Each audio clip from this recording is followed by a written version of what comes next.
That. All right, please note you are being recorded. Hello, we are unedited, we are unrestricted, this is not copyright, and we are unfiltered as we are just two simple fans here of All Elite Wrestling. Tonight's tagline goes as follows, folks. Support independent wrestling because AEW, they surely enforce that. They also enforce the idea of how to take your mind off all the craziness that's happened. So let's go ahead and get right into it. And yes, folks, that was an intro. This is not going to be changed. Hello, everybody. I'm just a simple man, and my name is Noah Foster. Welcome once again to another installment of AEWSPARK, the forum where I bring in fans like me of independent wrestling, professional wrestling, even sports entertainment, to talk all things all elite wrestling, dark, dynamite, and beyond. Tonight, returning for his second time on this forum is my good friend here, leader of Pro Wrestling Discussions, creator of Primetime Predictions Wrestling League, that's all about all elite wrestling as well, and I take part in. And he's just a manager. He's about the fans, not himself. Some people have called him a bearded genius. I think that's a proper nickname.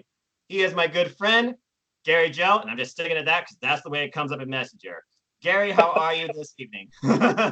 uh, I'm excited, man. I have never been so excited to be on an episode. I really enjoyed Chris's episode last night, but this is one that I'm pumped for. Noah, thank you very much to have me on this because, as you know, a couple days ago, I was really unsure of what was going to happen. I'm thinking, come on, I really want to get better. I really want to be a part of AEWSPARK. Go figure, it takes a swab to figure out what the heck was wrong with me a couple days ago. And a cough drop. Cough drops have been my best friend.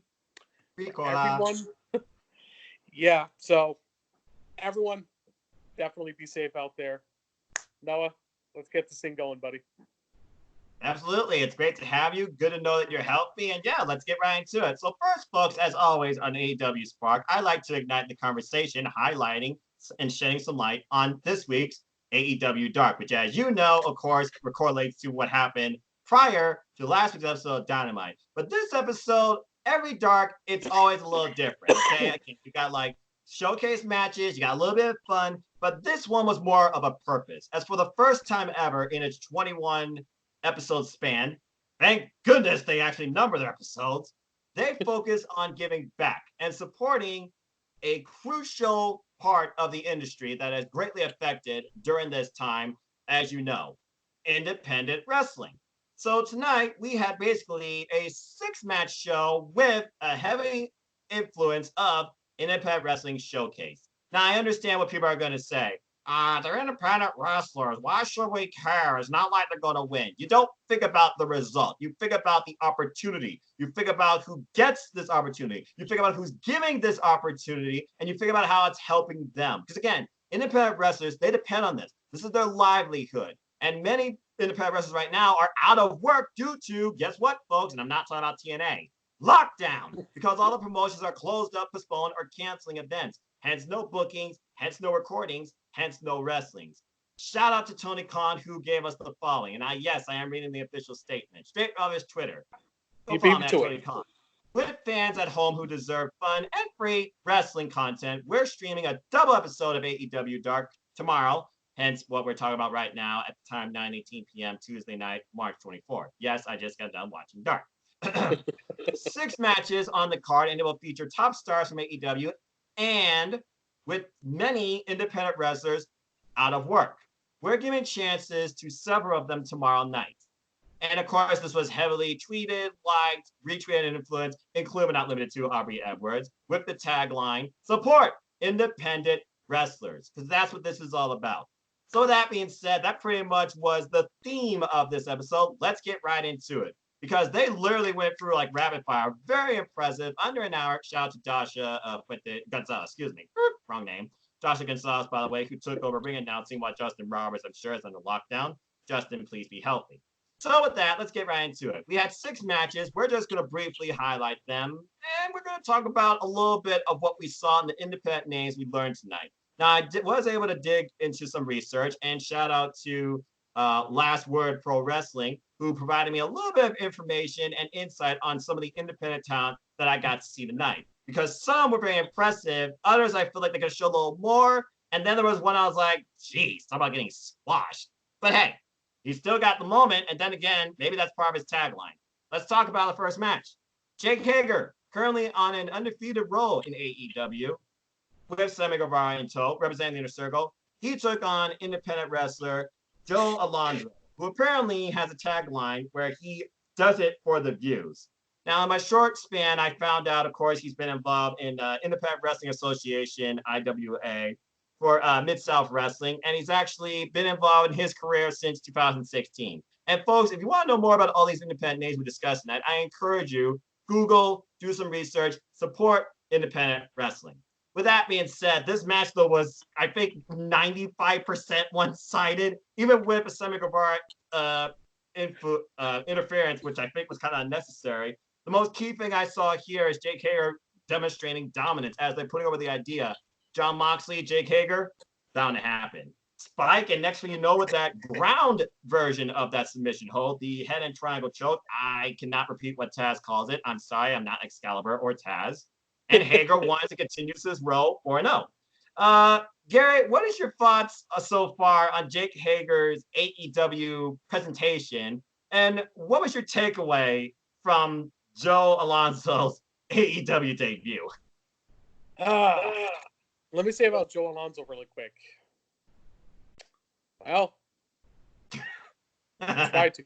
Well, that's all I can say. Yeah, I do agree with you, buddy. I thought the Sammy Guevara thing was a little unnecessary, but I guess this is what Inner Circle does. You know, they're known to be a force to be reckoned with, and that's what they're going with right now. So I guess it was okay for the time being, but if it keeps going against these indie wrestlers, stop. But other than that, the whole thing with Jake Hager being undefeated and such, they're using him correctly right now. You know, right now. And I don't think they're going to treat him, obviously, like that other promotion that doesn't give a shit about anybody. But it just, he's really getting into, how can I word it? Basically, the puzzle's coming together. You know, the pieces were a little unsure, and then now they're connecting really, really well. And then the puzzle is looking clear as day. Jake, I like this type of Jake Hager. Basically, what you're trying to say. Right. And this is what Jake Hager is all about. As we know, he's from the University of Oklahoma. He is that grapple type wrestler, and this is what they're using him as. This is what he should have had in WWE because of what, you know, his background was in the University of Oklahoma. And I'm curious. I'm curious to see if he's going to keep going undefeated like weeks down the road, if he's going to continue wrestling. Like you said, is it going to challenge John Moxley? If there is going to be a double or nothing, is it going to be MJF? Which we're going to dive into the standings as Noah knows. So, because I really can't wait to talk about them. But yeah. I'm really happy to know what they're doing with Jake Hager right now. So, I'm just curious to see what's going to happen. Fair enough. And if y'all want to know more about Joe Alonso, go check out some of his stuff. He's been involved in Chicago-style wrestling. And again, he's new on the scene. Good on him. Do I expect to see more of him? I don't know. But, hey, you got a chance. That's all that matters. AEW. Give it a chance, and they can give you a chance. Or they're going to try to give you a chance.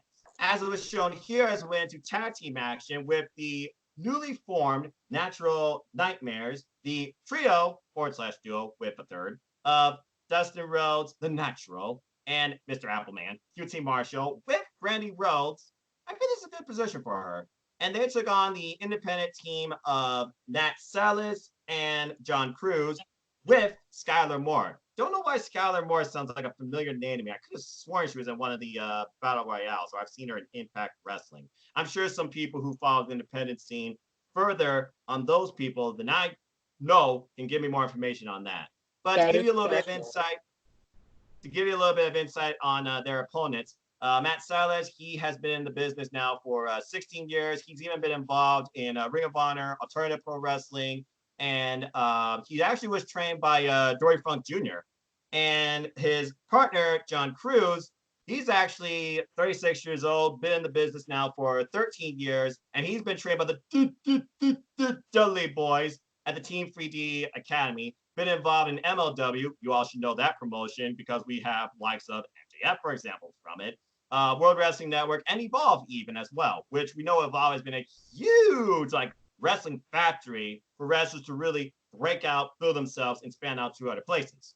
But with that being said, let's go ahead and briefly talk about this tag match. And Skylar Moore, it's interesting. She played a little bit of offense in there. So I thought there was really good tag team chemistry shown by both teams. QT Marshall, again, still finding his footing.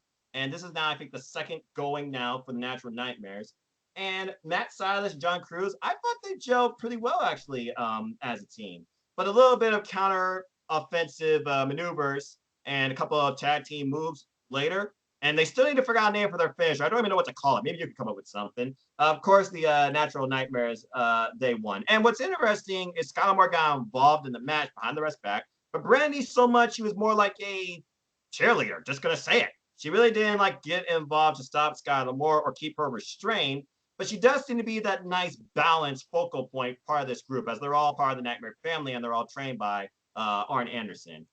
So, Gary, what are your takeaways from this tag team match? Were you impressed more with the Natural Nightmares or this first-time duo? Honestly, really quick, Noah, before I give my opinion, Skylar was from Impact Wrestling. You are correct. Thank you. Okay, I thought so. So she had a decent tenure there. If you want to consider it a tenure, but hey. So anyway, I thought the Nightmare team was more impressive, to be quite honest. It wasn't your basic squash match to start, Dark. It was actually a fairly contested match. I did not know about the whole. Who was it again, Noah? For the person that got trained from the Dudley Boys. Oh, the one that got trained by the Dudleys, John Cruz. Thank you. No problem. That's pretty awesome to know. I mean, the fact that they have that background, especially with Dory Funk Jr. for the other guy, that says something. If you can actually get those type of people that's going to train you, I think that's going to be. I think that's great for the long haul for these guys, even if they don't sign with AEW. With everything being said, though, like I said, definitely the Nightmare team showed a great showing here. Dustin Rose and Cutie Marshall can't ask anything better than that. Cutie Marshall, in a way, he's coming together. You know, I mean, as you know, Noah, with his background, he suffered a serious injury and I think he was paralyzed. I think. Oh, I don't recall that from I can't remember from the documentary. I think he did discuss a little bit of how he couldn't like use a part of his body though when they had him for a brief undesirable but undeniable special with Cody. Right. So the fact that they're actually giving Cutie Marshall a chance still, I mean, do you remember that tag match he had against Cody on an episode of Dynamite? I thought he stole that show more than Cody did. So yeah, and that's the thing. I think Cody is again more about being the wrestler and the manager, but he's also about grooming the future, just like Kenny Omega, where people haven't even talked about that. Choosing Marshall, in my opinion, he showed more in that match, and Cody allowed him to. In my opinion, that was the first match where I think he really started getting confidence in himself in this type of environment. Truth Toy's been in the ring for years. He's never been in anything this big. Exactly. See? That's why you're the simple man, buddy. You know stuff like that. That's right. You make it simple and easy, buddy, with your statements. But yeah, and again with Brandy, I like this for now. You know, to me personally, until this whatever lockdown or whatever is done, I think Brandy should take over for ring announcing. I thought she did a phenomenal job last week on Dynamite. So, but. Again, you know, you can definitely tell Dustin, Cutie Marshall, and Brandy is like literally like a family feel, and you know, it's just all around this match. Honestly, Noah, this was my favorite match of the night. Oh, nice. Okay. Well, it's interesting you say that. Well, that's the favorite match of the night. I think this next match probably was mine because this independent star, he impressed me the most. As you all know, the Perfect 10, the chairman, Sean Spears, with Tully Blanchard, sorry. He is on hashtag Search for Spears, led, of course, by Tully. And tonight, they picked, apparently, someone who's 20 years in the game, impressed them via tape, named Robert Eagle, in quotes, Anthony. Not all Eagle, that's all Eagle Ethan Page. Totally different thing. Hi, Cindy. Hello, Canada. Anyway, they took on SCU's Bad Influence. Oh, excuse me. Well, you remember them at Bad Influence if y'all watched TNA and Impact Wrestling. It was the duo of SCU, Christopher Daniels, and Kazarian. What really impressed me here is how Anthony, he really controlled most of this match. At some points, he and Sean Spears, they did have a bit of miscommunication. And in the end, I think Sean miscommunicated more than Robert did. I think Robert was the better of the two in this match, especially while Tola was recording at the very beginning and scouting.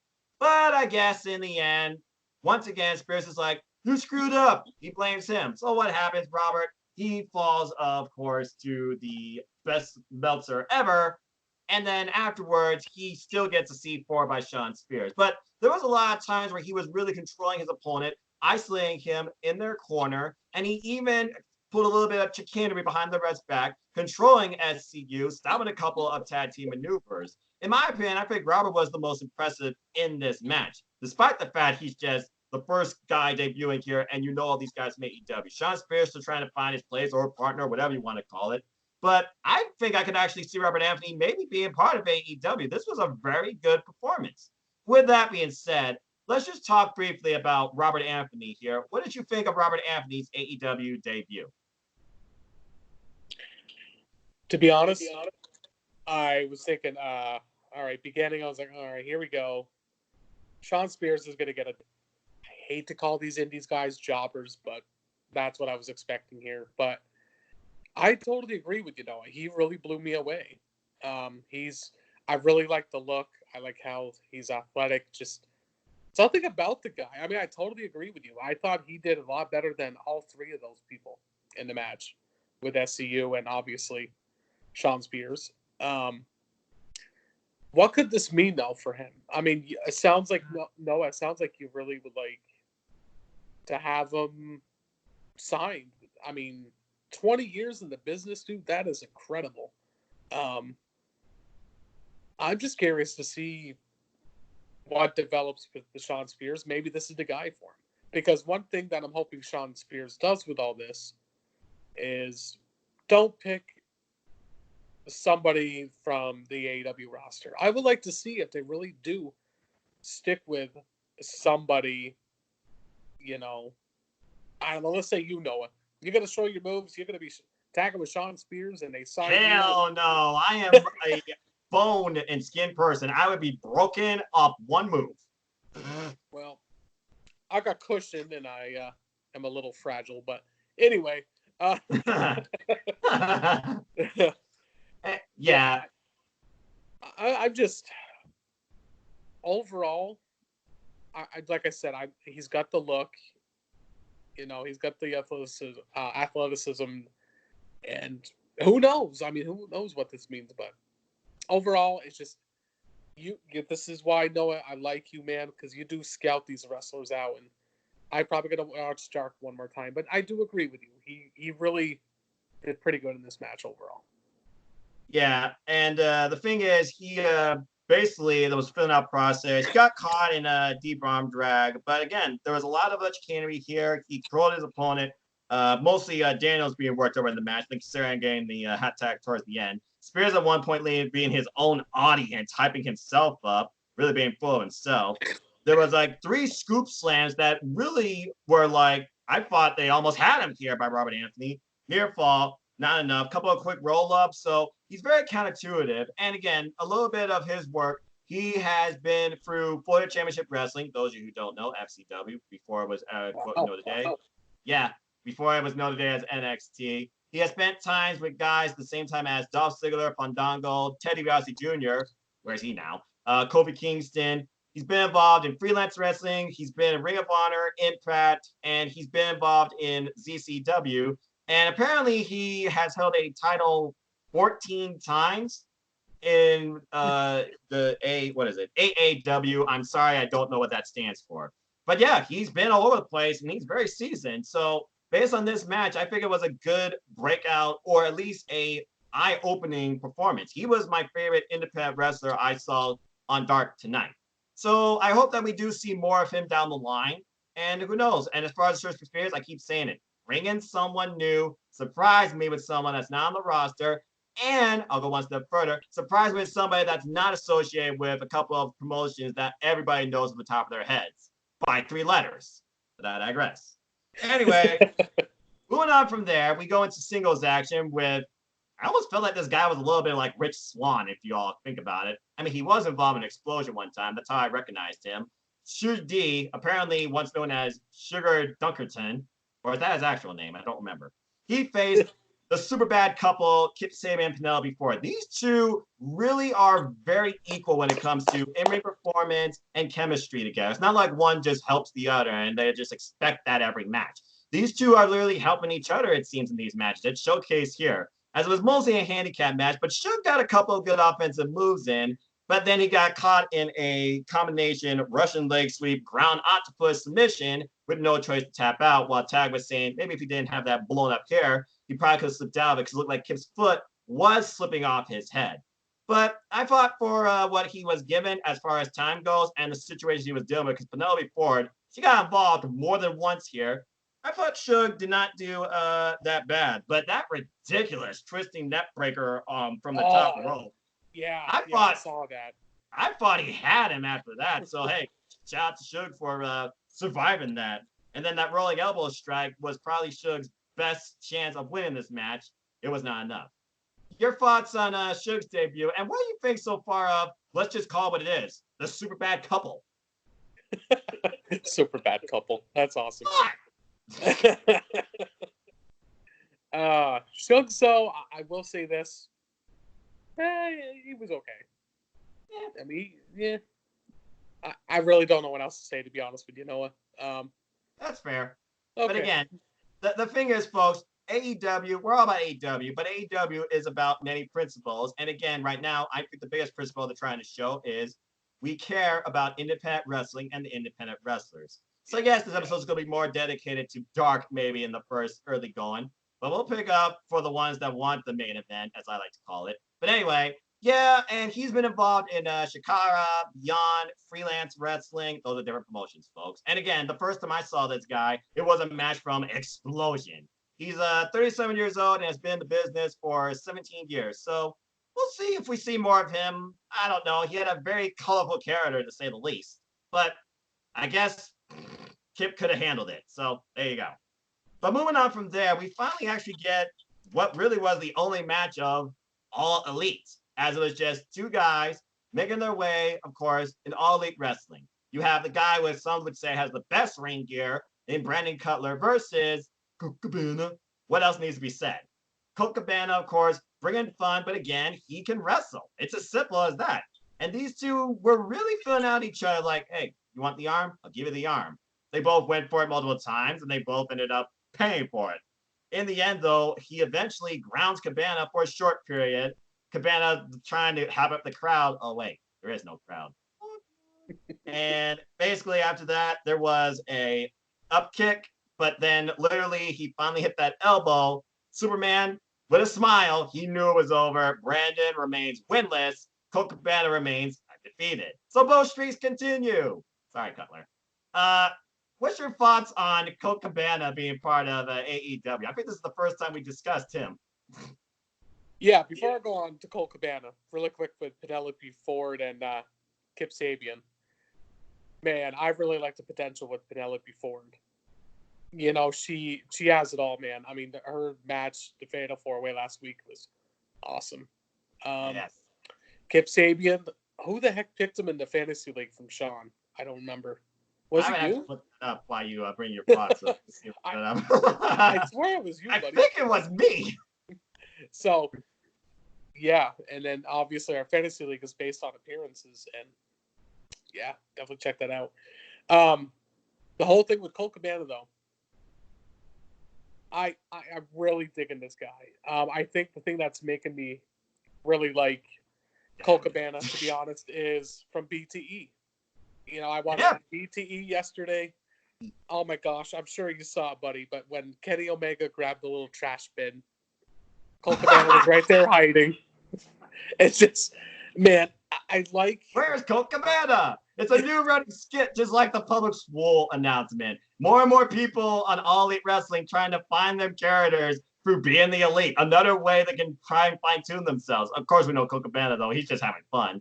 But yeah, that being the elite always entertained me. At least they didn't spoil any dark matches this week. I got screwed last week for that. I took a chance this week to watch before dark. Thankfully, they didn't spoil any dark matches. But I think going forward, just to be safe, I'll probably wait on being the elite until after I watch dark. Anyway, continue. I don't blame you, Noah.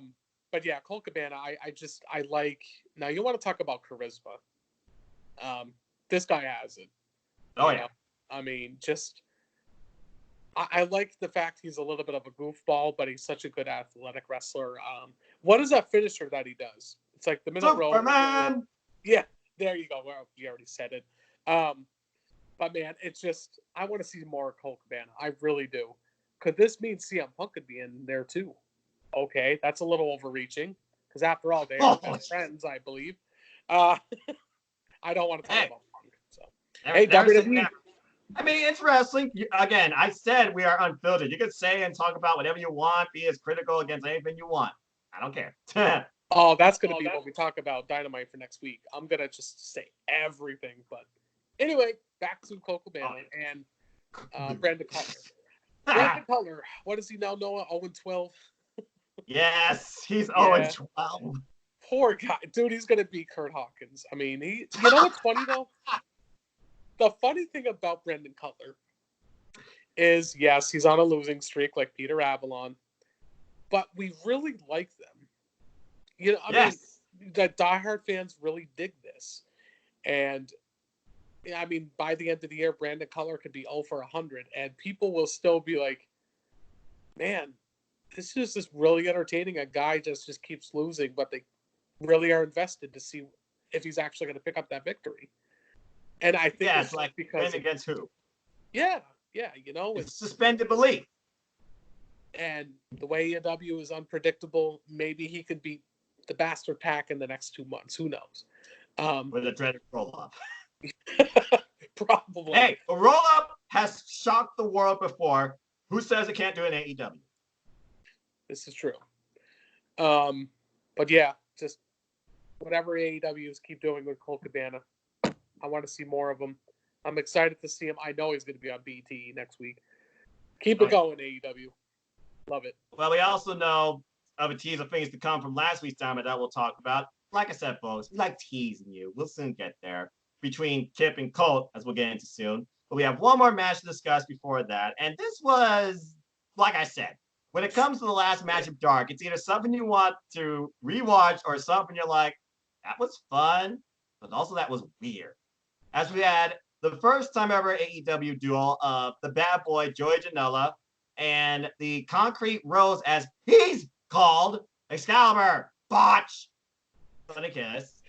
Hey, I'm going to point it out. Versus the independent duel of Corey Hollis, who literally I thought was like a long distance brother to Joey Janela with his look, and Mike Green. Now, before I talk about this match, let me, of course, give you all some brief highlights on both these men. Corey Hollis, he's been in the business now for just under 11 years. In fact, I think later this week marks his 11th anniversary in professional wrestling. He's been involved in Alternative Pro Wrestling, Anarchy Wrestling, Peach State Wrestling Alliance. So basically, he wrestles down the indies from the South, in Alabama and Georgia and those type of states. But he's also been involved in Ring of Honor. He even was involved in a match against the Revival in NXT. He also has been in the rings with the like of Alexander Black and Cedric Alexander. So he's been across all the brands. But he's been heavily involved in WrestleForce. And one of the key things people might remember about this guy, besides the fact he was at Ring of Honor, he was actually once a tag team champion with Hangman Adam Page in a team called Country Chat. As far as Mike Reed, he's from Orlando, Florida. And he's known as the Great White Hope. He just loves to fight. Sounds like another person I know. Hi, Fit Finley.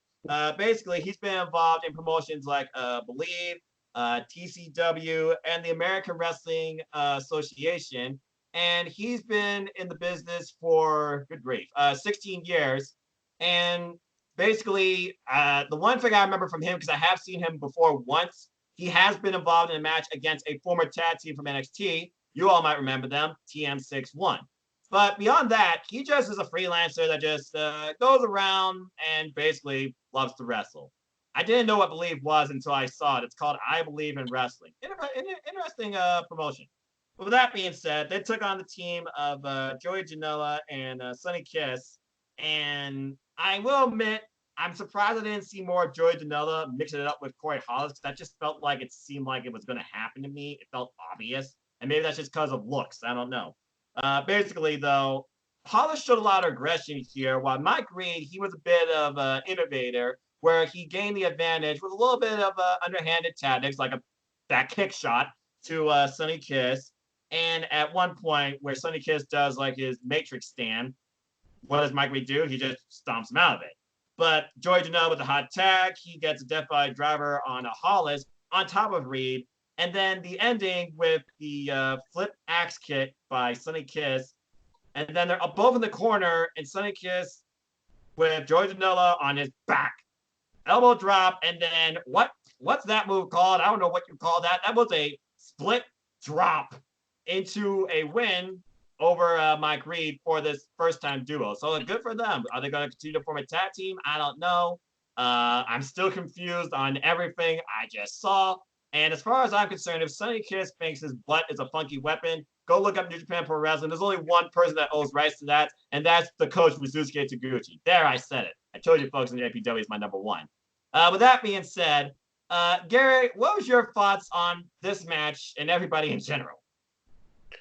I'm going to say this, man. I love the fact that Sonny Kiss got the pin here. I really do. Because I think, I would have to check the predictions when I update the standings tomorrow, but I think a lot of people picked Janela for this pinfall. I think I did. And I mean, all I know is what you're talking about, dude. I know you're talking about the split. All I know is that would hurt my crotch. Just saying. Well, yeah, I'm not gonna argue with that. Jeez, how the hell is he still moving? Maybe he as Taz put it. Jeez, oh peace. Maybe he is a skinny version of Nyla Rose. Oops. I really like Nyla Rose, though. Just saying. Yeah. So, it just like I said. I mean, to me, the one that really showcased was Sonny Kiss. I am so glad that he finally got actually a pinfall here. And as for the independents, I mean, thank you, Simple Man, because the facts that I heard, I will definitely check them out more.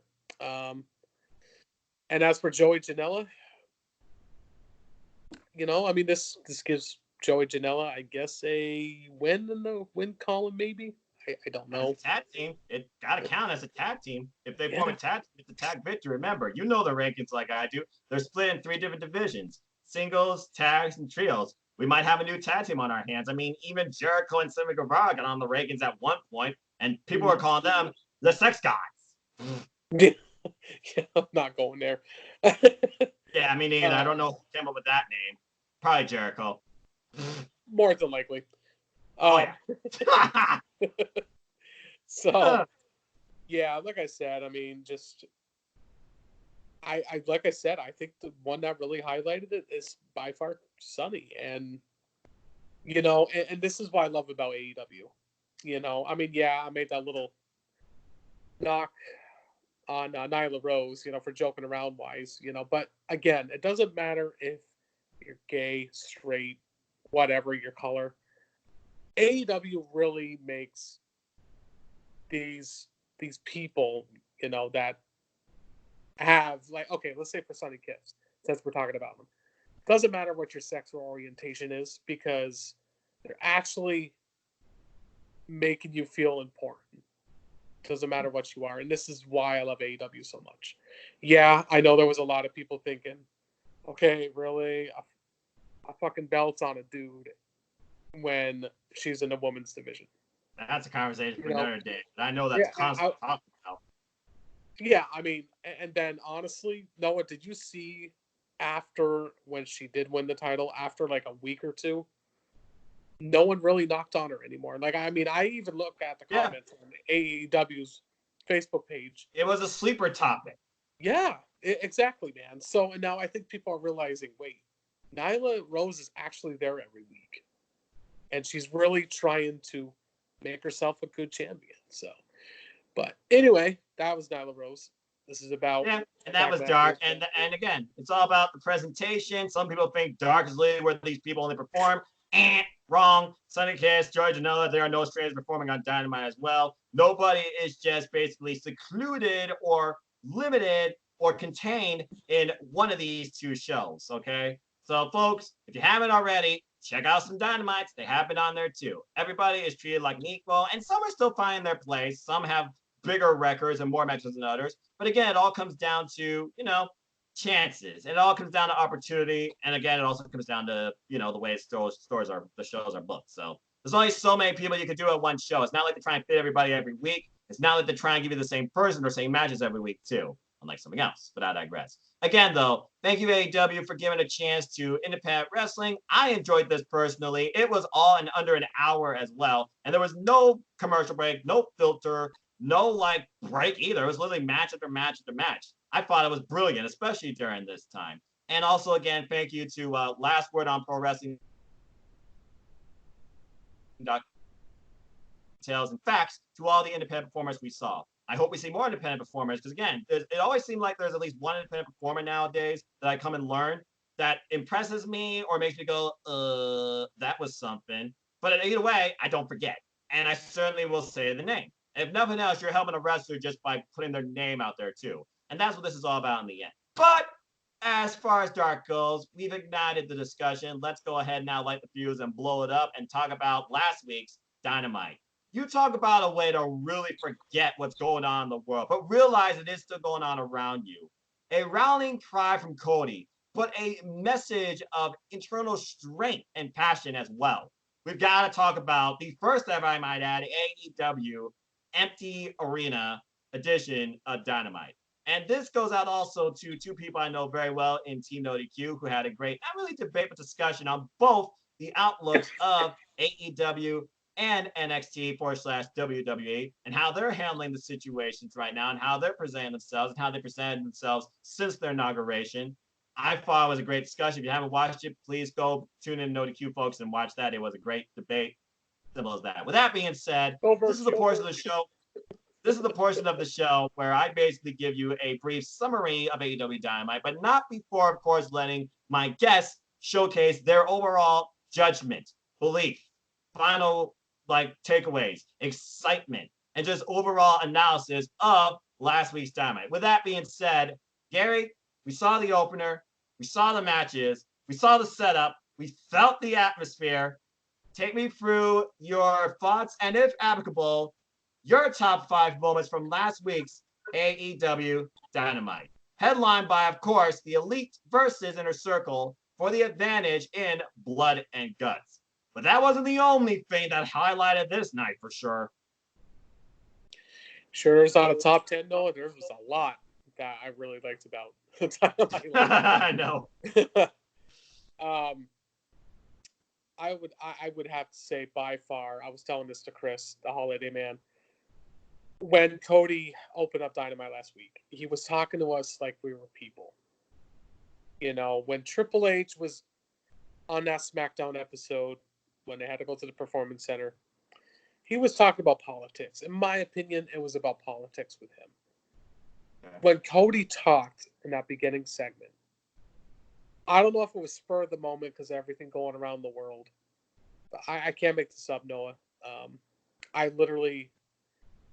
It felt like a love story. I literally had a tear. I literally had a tear roll down my face because, again, Cody was addressing what's going on in the world, and he wants us to be strong about this. It's just Cody is so good on the mic, you just don't even notice it anymore. But everything he said was amazing. And then the way, after when he was addressing that, about us being strong as we need to be strong at this time. Then all of a sudden, it continued the storyline with the Inner Circle and the Elite. Hangman Page coming on the stage. Yeah, he agreed by tipping his glass of, looked like brandy. No pun intended to Cody's. But yeah, and then obviously Kenny coming out. And I loved what Kenny said too. Again, this is what AEW is going to win the fans over with. Because they're so unscripted, which is great because they could speak from the heart. It just that opener was great. Plain and simple. That right there was actually, honestly, Noah, that's my number one favorite moment of the night. Wow. That was tough compared to my number two moment of the night. Sure. By far, I loved how they introduced Brody Lee. The Exalted One! And everyone thought it was going to be Matt Hardy. Surprise, everyone. This is a wonderful fit. It really is, because nothing against Matt Hardy, but to me, Matt Hardy really deserves to be a part of that storyline, which I'm going to discuss in a minute.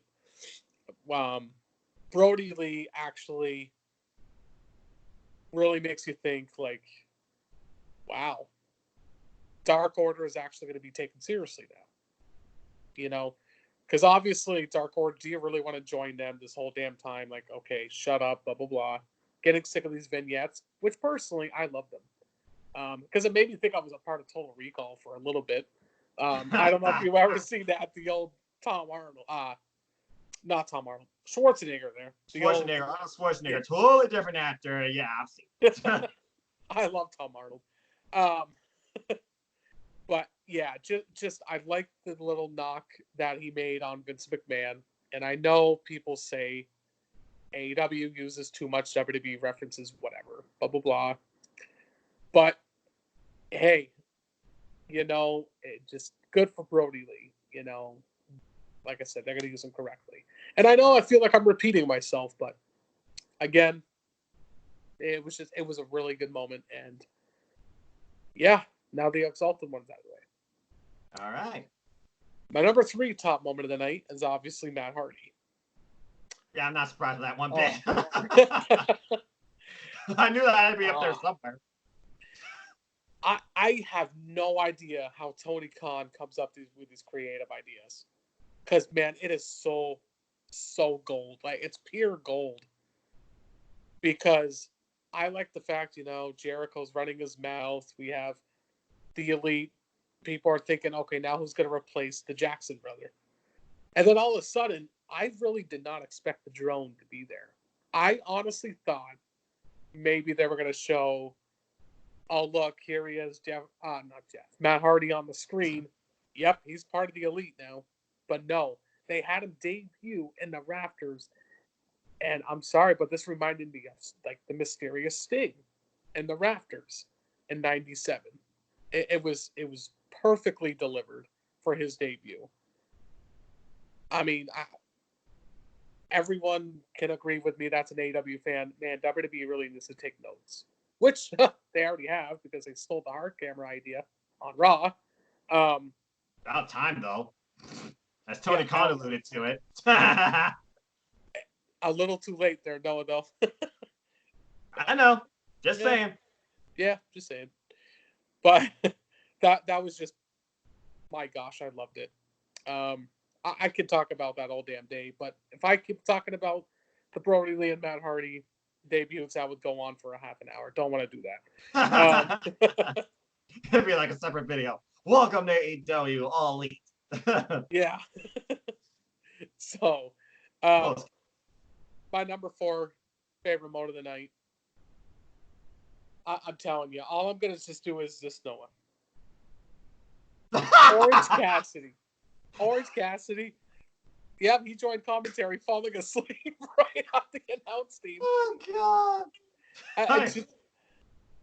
This guy is awesome. I mean, AEW. So I mean, see, the reason why he's so over is because one simple reason: he's got a character. Yeah, pretty much. That's what you need. That's what you need to really get people into your show. You want them to be original. You want them to be authentic. And just I know Orange Cassidy does just stands there like a goon, but I like the fact that he eventually interfered in the match. So, what could this mean for Orange Cassidy now that he keeps interfering in a good way? That match that he had against Pac at Revolution was probably my second, third match of the night. My favorite. They are having a time of his life on commentary. I think you know this, Noah. I remember when JR couldn't stand Orange Cassidy in the beginning when AEW started, and now he didn't understand it. Yeah, he didn't understand him at all. What's the appeal? And now he's really liking Orange Cassidy. Go figure. Eh. Yeah. Which, cheap plug here for AEW. Check out AEW Unrestricted. Good stuff. Oh yeah. I love the Billy Gunn one. That was really good. But anyway, yeah, that was definitely my number 4 moment of the night. And here we go. My number 5 favorite moment of the night. By far, I can't say it enough. Sammy fucking Guevara singing the Judas song. Of course. Oh, the thing that I loved about that. Okay, maybe it's a tie with Sammy Guevara and the wrestlers being involved outside of the ring. The wrestlers with the audience. Yeah, and that is so creative if you think about it, Noah. I mean, yeah. First you praised it. It was brilliant. Yeah. And you had faces on one side and heels on the other. Look at that, man. You know what I'm talking about then. I watch every week. Of course I do. I mean, I like when MJF tried to share the chicken wings with, I think it was Tony Schiavone, I think. Yeah. It's just, oh, gosh. But with this show, I mean, when Kenny said, we're going to make this the best damn Dynamite ever. Was he right on that? It's hard to believe an empty arena show was probably one of my best Dynamites that I've ever seen. Me too. And again, I watched Rock because people want me to do a review on wrestling discussions, and I'm thinking, man, how does AEW do that? Like, how in the world do they make it so perfect? And I think it's just because, again, they really want to make us AEW fans extremely happy. They want us to be like, Noah, it's kind of like, let's say you, I don't know, you're a dealer for like a dealership or something, like a salesman. Yeah. And you would go, I don't know, let's say to your neighbor's house, give them a flyer. Here, you got to check this out.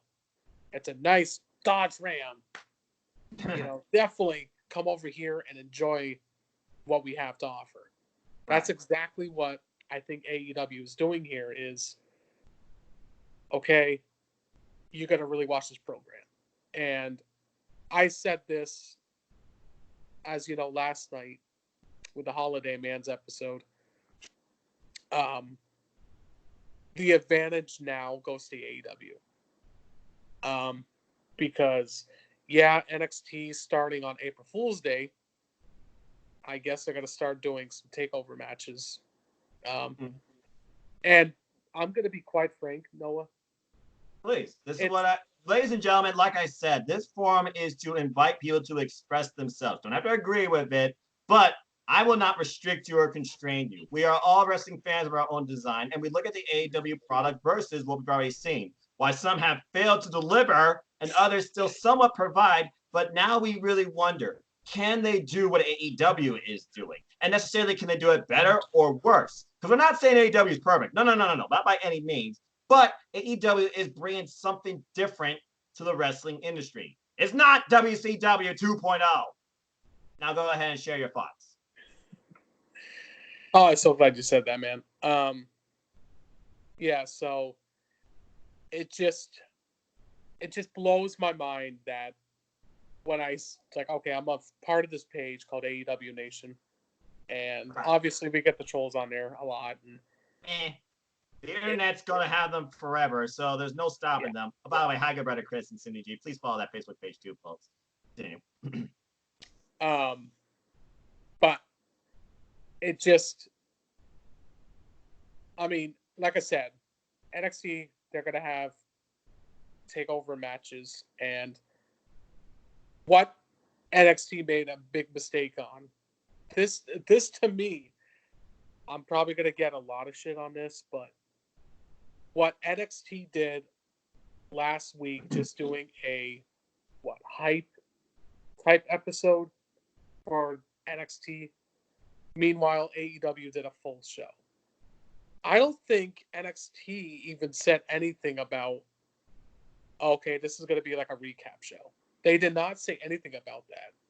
You know, and so, again, I know this is going to be a lot of hate, but whatever. This, to me, felt like it could be the finger poke of doom for NXT, where everyone's going to be like, well, they're not going to give me the entertainment. What the hell? I'm just going to go to AEW now.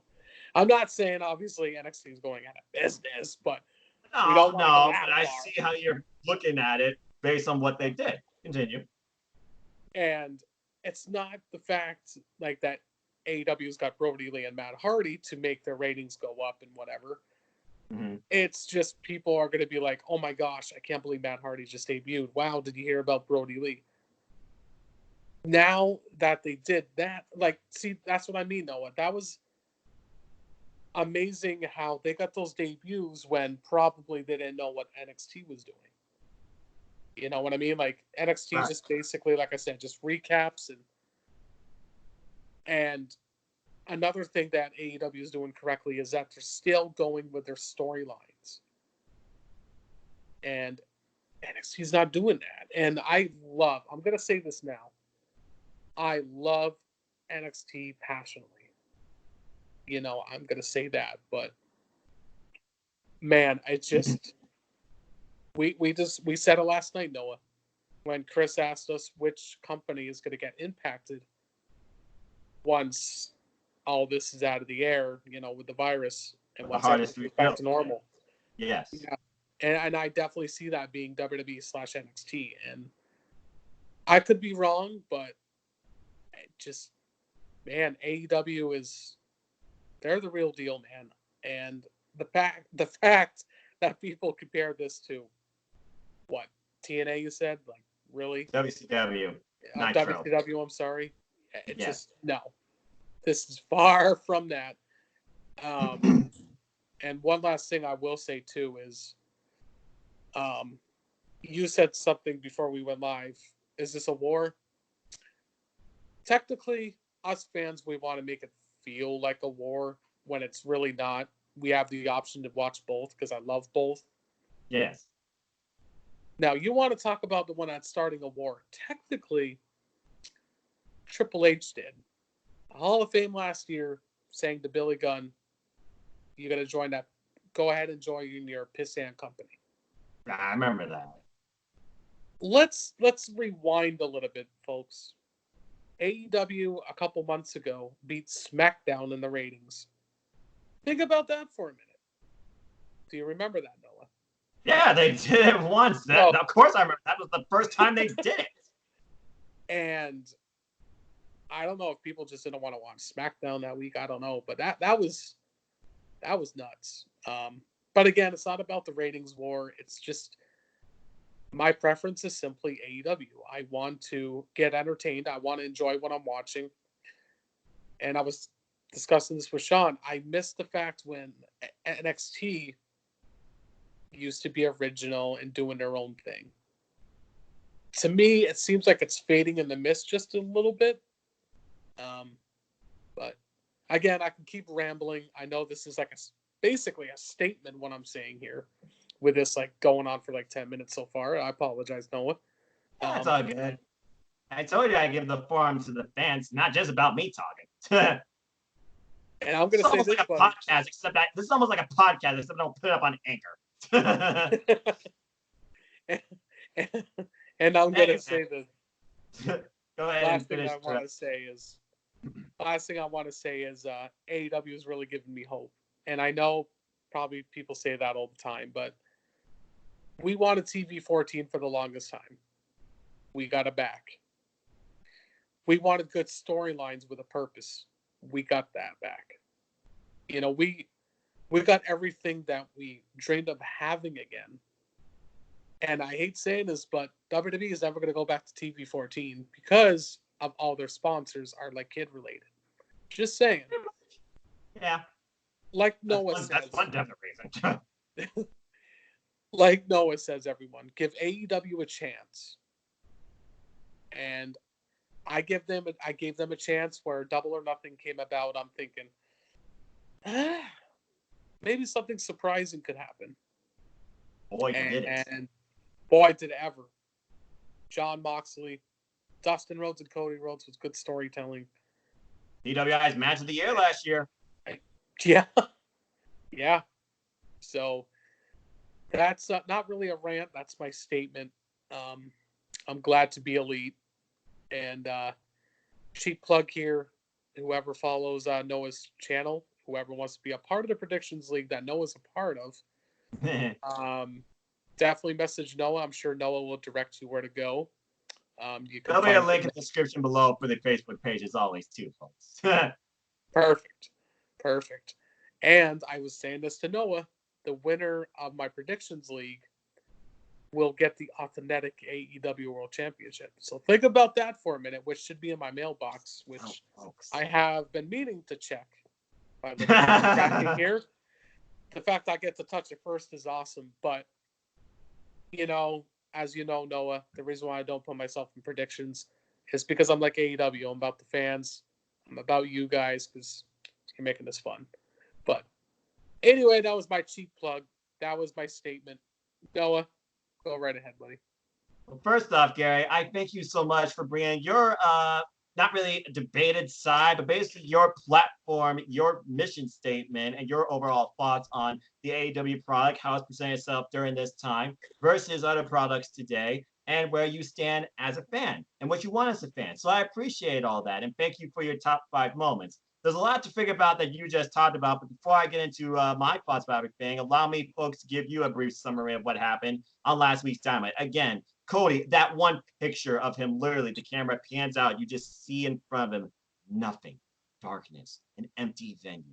But he's still reaching out to us as fans, watching from around the world at home, saying that he never believed that his world could be so small. But as human beings, we need to stand together. And for many of us, that means we have to stand at a distance. I refuse to live in a prison of fear. I feel alive, and I hope you feel alive. And then he went from inspiring us to inspiring, of course, his team. As he said, all the indifferences he's had with the elite, especially Kenny Omega, for those that followed on JPW, they still have indifferences to this day. Who's the best wrestler, etc., blah, blah, blah, blah, blah, blah. But they talk about how they must stand as one to get this advantage and beat the Inner Circle to be able to have a chance to win at Blood and Guts. Cue Kenny Omega, cue Matt Jackson. They stand together with Cody. But then they ask, Hangman Page now out there with them. Hangman, will you stand with us? He comes out, cowboy as usual, probably with glass of brandy, whiskey, who knows? Like, no words, just, okay, yeah, I'll do it. That's it. And then Kenny's like, everybody, we need some positivity. So all we can do is give you the best possible show. So for the love of freaking Pete, turn on the damn lights, hit the pyro, and let's start Dynamite. And it was just like we were watching as if we were right there. Pyro, set, music, commentary, everything. Of course, the commentary led by good old JR, Jim Ross, Excalibur, and Taz. As Tony Schiavone was playing the duties of ringside interviewer. And boy, did he do a great job. And I love the flexibility with the commentary team. And as far as ring announcing, Brandy, who thought she would never go back to this, went back to it for one night and was the ringside ring announcer for everybody here. I thought she did a spectacular job, and just, of course, respects her for that too. Now, speaking forward, let's go ahead and talk about the atmosphere first off, because I'll just tell you a little bit about each match. We're not here all night. Atmosphere. They set up an audience with the wrestlers. So that atmosphere of heel side versus face side, everybody is in them for themselves, has their own favorites, but is also basically just watching on who they are working with. MVP of the night as far as fan goes is freaking MJF, okay? MJF literally there with Shawn Spears, and apparently they are betting on wrestlers. Tony Giovanni sees this and accuses him. MJF's like, what? How dare you believe that we would do something like that? Yeah, $200 on the and basically Shawn Spears and MJF, they are betting on each other all night. I have no idea who lost more money in this or not, but wrestling and gambling. I never thought I'd see those two things go together on a live show. You hear about all these polls about Las Vegas, what are the odds, etc. But the way they were doing this was brilliant. And you saw in each match who lost and who won. As we had on the heel side, Wardlow, MJF, more continued with Tully Blanchard, Shawn Spears, Lance Archer, Jake the Snake Roberts. And then you had the face side that constantly changed in dynamic, but was included and not limited to Joey Janela, Sonny Kiss, SCU, and Private Party, I believe, at one point. But anyway, moving on, let's talk about the show a little bit. First match was, of course, tag team bout between Lucha Brothers representing Death Triangle, Pentagon Jr., Ray Phoenix facing the best friends in Chuck Taylor and Trent, accompanied by Orange Cassidy, who immediately went to commentary to provide his insight and then just literally take a nap. And literally, we're just watching on this match. We're just hearing MJF. He's reacting to all the strikes, and we're seeing the crowd as well. And yeah, basically, you had the face side rooting for best friends, go figure, and the heel side rooting for the masked wrestlers. Yeah, masked wrestlers. Damn! I could not hold myself together during this match. Hearing MJF, my God, that was hilarious. But anyway, as the match progressed, Orange Cassidy, he got up, he got involved, he tried to do something to be the difference maker, as he did go, of course, for that patented run off, hands in pockets dive, but it wasn't enough as due to a rep distraction, one of them got low blowed, as he basically proclaimed in the post-match interview, and they lost, basically. Lucha Brothers won. Then Tony Schiavone, he interviews them, and literally they say, Death Triangle, you're a bunch of trust for kicking my partner in the dick. Next Dynamite, keyword, next Dynamite, we want to meet you in the streets or parking lot. Now, I'm sure you remember the matches that Eddie Guerrero and John Cena had, where they were circled by cars in a lot.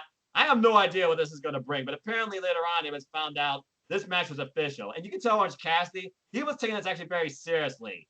The glasses were tilted. When does Orange Cassidy do that? Anyway, moving on from there, we get showcase of the women's division that's finally finding their footing. As we had a fatal four-way with three, I might add, of the women ranked, and one who basically is coming off a incredible victory, finally finding her place, botch aside in this match. But she really impressed here, Penelope Ford. It was a four-way between Hikaru Shida, still number one, Riho, number two, Chris Statlander, number three. Imagine that, the top three. And Penelope Ford, accompanied by Superbad Kip Sabian. Kip Sabian tried to get involved. He ended up getting knocked out by a couple of the women. That was freaking funny. Shida using a Falcon Arrow on Ford for a 2 count, and then Shida followed up with a running knee to gain the victory. But I will say this, Ford and Chris, they had some good chemistry in the ring when it came down to them for a little while. There was a bit of a botched spot. I'm not sure if she was trying to go for some sort of moonsault combination. But anyway, Statlander and Shida, they're also friends, but they also beat the daylights out of each other. And it was overall a good match. Penelope Ford very impressive, but she ate the fall despite Kip Sabian's, help per se. And which led into continuation as Colt Cabana was then interviewed ringside by Tony Schiavone, who literally is 2-0 right now at the time. Well, now he's 3-0. Basically, he's having fun watching this from the front row. Penelope Ford was doing much better with her scheming boyfriend.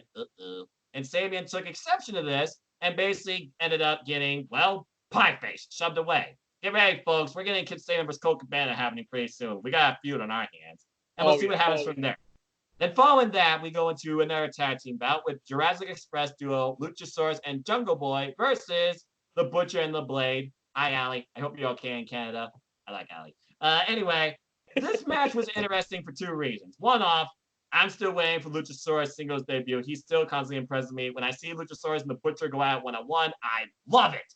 And then towards the end, MJF, and by the way, before this match even started, MJF paying his hired guns to take out Jungle Boy and Luchasaurus, who y'all remember MJF tirade during his promo, where he talked about, I'll go for anybody, no one's going to beat me, etc. And basically, it ended up being the downfall of his hired guns when he said, finish him, put him down, finish him, full death right now. Well, no full death was delivered. That was countered and basically planted on the mat. Luchasaurus pinned the Butcher, which was quite surprising to me. The bigger man ate the fall. And then we came to, finally, all this talk about an exalted one. I kept saying, BS, there's no exalted one. I was with Christopher Daniels. Screw the Dark Order. Yes, I will never join. Period. And then he's like, Evil Uno's in the ring. I promised you all. And the exalted one is near. And Christopher Daniels is like, shut up. There's no exalted one. Then I just hear this weird vignette and video package, and I see pros, and I'm like, what's going on here? And then we literally just hear this. To ignore us is like spitting our face.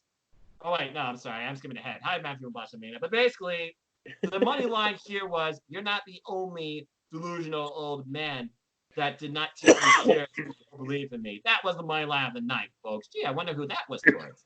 But anyway, my name is Brody Lee, and I am the exalted one. And I was like, well, damn it. And then lights go out. We go back to the ring. What happens? And you hear MJF also go, damn, because MJF is reacting like a fan would. Go figure. And by the way, they were sharing like wine and stuff throughout the thing too. This is hilarious. It was not a little bit of the bubbly. I could tell by the bottle. Anyway, Brody Lee, who does a Sister Abigail. Oh, wait. Discus clothesline takes out freaking Daniels, and they stand together. And who are you? We are one. Who are you? We are one. And basically, the new line is whatever they want, they will take. We will see what happens now that Brody Lee is basically leading the Dark Order. This is very. That being said, we go to Tony Giovanni, who is now ringside with Lance Archer and Jake the Snake Roberts. I dare someone to tell me still to this day who gives a better promo then, now, and forever than Jake the freaking Snake Roberts. I love this duo so much. And that was a time promo. He kept saying, we gave Cody the chance, and you continue to ignore us. It's like spitting in our face. It's time for you to stand up and meet the man. We came here for a specific reason, and now it's become personal. You had your chance, but now we will get your attention. I get voice aside, but the way it just voiced it, it's like, oh boy, it's about to go down. But before we get into all that, we then learn a little bit more about the silent assassin, basically, Lance Archer, who, in a very unique way, showcased what he's about. Everybody dies. As we go to this weird, out-of-nowhere, forest-type match led by a midget, basically like a circus thing. I'm just saying. And then you find James Nate Roberts sitting in a rocking chair, watching as Lance Archer, well, basically beats, kills like 20 men, including the midget himself afterwards. So, again, this is a very unique duo. And we'll have to see what happens when Lance Archer.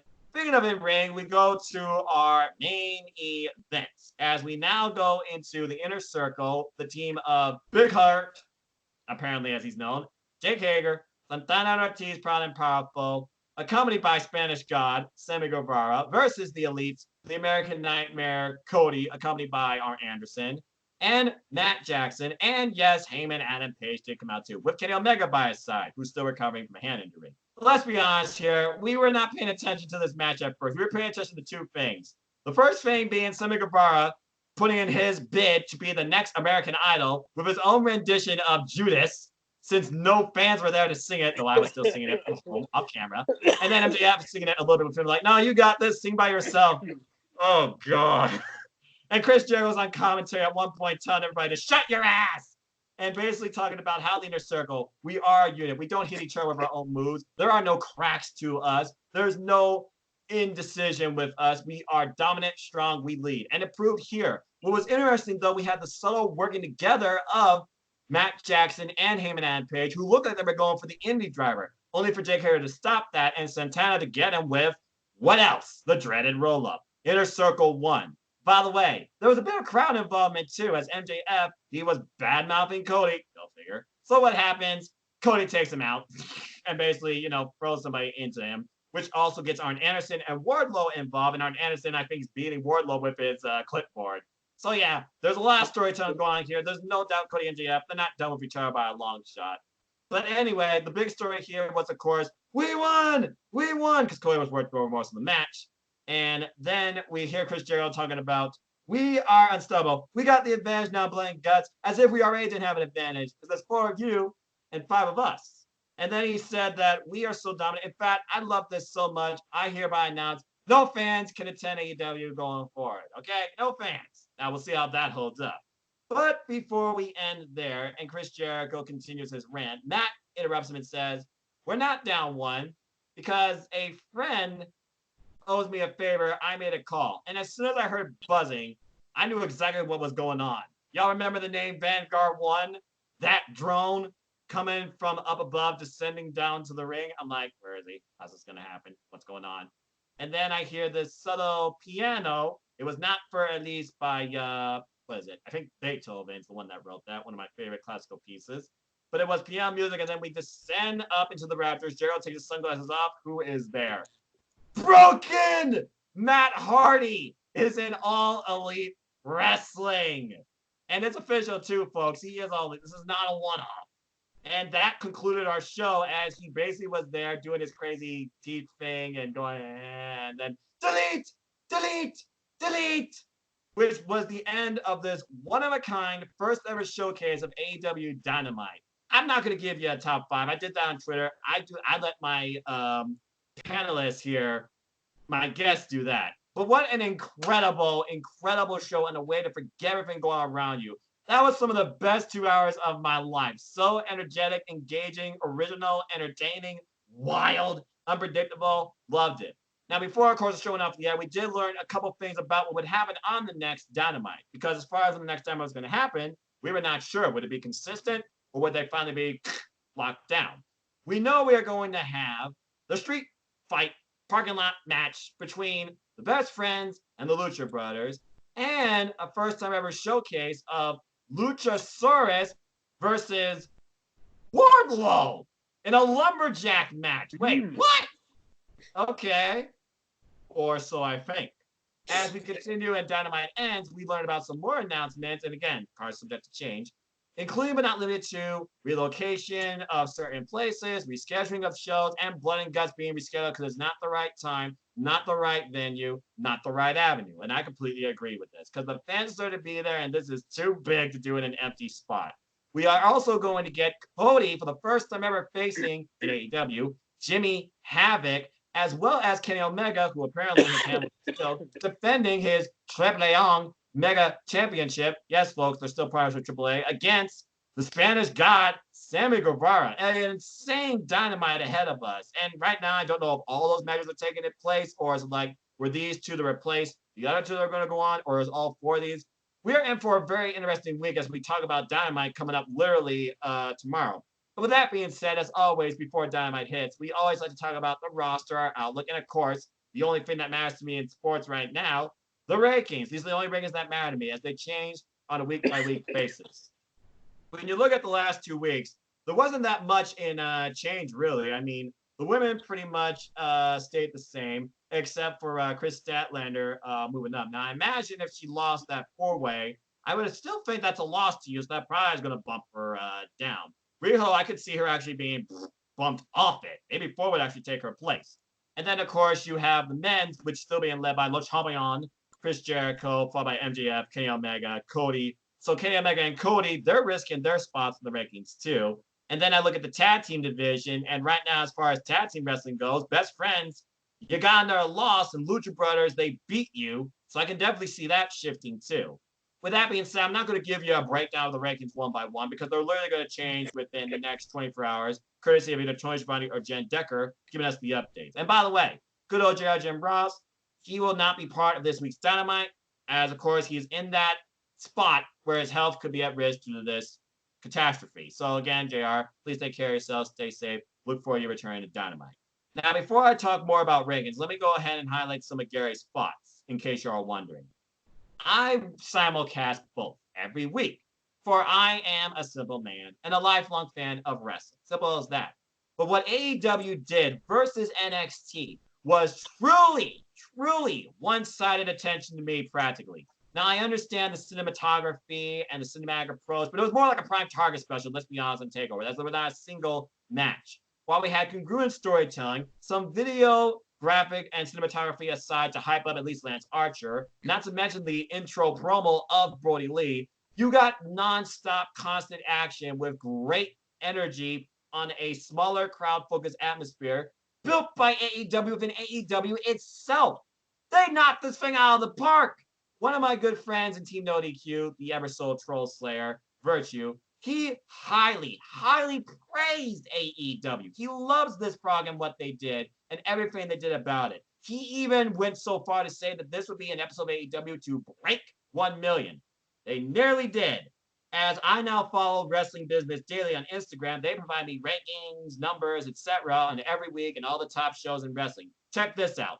As of March 18th, NXT from 697,000 viewers the previous week, they dropped down to 542,000 viewers. AEW from the previous 766,000 last week, 932,000.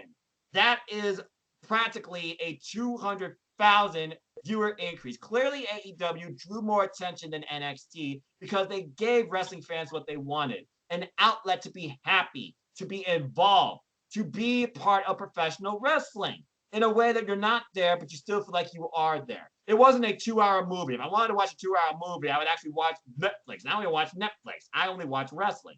Simple as that. And some people call me crazy for that. But you cannot argue with the showcase that AEW did. And if this is what they're going to try and achieve going forward, as long as they are able to within government regulations, I am heavily behind that. Now, with that being said, I did learn about the recent news about NXT trying to do takeover matches. Here's the thing. Please follow Jeff Meacham. I'm going to give my piece. If they can try and bring this as together as Wrestle Talk did with the Wrestling Showcase, even if it's just one match a week, don't give me 2-hour video long promos. I don't need that. Okay, that's what the network's for. We have that for a reason. I'm willing to give it a chance and see what happens. And I feel like without Vince's influence, because Triple H does actually show a tiny bit more creativity and originality with Shawn Michaels' help there, they can actually give us something special. People are already pissed off as it is about WrestleMania. Yeah, I'm going off the weeds. WrestleMania as it is, being showcased the way it is, and TakeOver being taken away. Now they're trying to give you TakeOver. If you're going to complain that they're trying to give you TakeOver after you already thought they took it away, I think you're kind of in the wrong there. But it doesn't mean that you have to watch it right now, but at least it gives you a glimmer of hope to enjoy what you love. 5 matches of quality over weeks versus 1 weekend of 16 matches of filler, BS, emptiness, nonsense. You take your pick. Now, that's all I got to say about that, because again, I keep it simple. And I would love to hear all your thoughts, folks, of WWE versus AEW, empty arena showcasing. That is the theme of this week's episode of AEWSPARK. Let's spark a conversation. Now, with that being said, let's go back to AEW as we talk about rankings and what's happening this week. So, with that being said, I'm not going to necessarily give predictions because I'm already part of Predictions League. And I feel like people that do watch this as part of your forum, they can try and use that against me. So, I just want to give your insight, sir, to these matches being made and what's the biggest shift you could see happening in the rankings? Well, the biggest shift in the rankings for me is, it just, the rankings sound perfect to me. You know, Sheeta is a well-deserving number 1 contender. Chris Jericho, yeah, you know, they don't believe in rematches, which is what I love. So I think SJF should really go to number 1 at this point. That's just my personal opinion with that.